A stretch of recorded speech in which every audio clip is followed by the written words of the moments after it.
ನಿಮ್ಮ ರೋಗದ ಮೂಲವ ಕೆಡಿಪ ಔಷಧವಿದು ಶಿವ ಶಿವ ಶಿವ ಶಿವ ಶಿವ ಶಿವ ಶಿವ ಶಿವ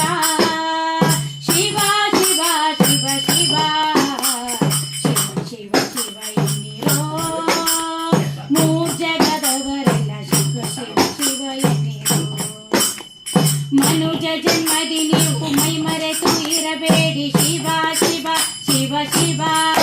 ನಿಮ್ಮ ತನು ಮನ ಧನವನ್ನು ವ್ಯರ್ಥವ ಮಾಡದೆ ಶಿವ ಶಿವ ಶಿವ ಶಿವ ಅಪರಾಧದ ಕೋಟಿ ತ್ಯಜಿಸಬೇಕಾದರೆ ಶಿವ ಶಿವ ಶಿವ ಶಿವ ಮುಂದೆ ಉಪಮಿತರೋರ್ಪಿತ ಹರಿಯದ ಜಪವಿದ್ ಶಿವ ಶಿವ ಶಿವ ಶಿವ ಶಿವ ಶಿವ ಶಿವ ಶಿವ ಶಿವ ಶಿವ ಶಿವ ಶಿವ ಶಿವ ಶಿವ ಶಿವ ಶಿವ ಎನ್ನಿರೋ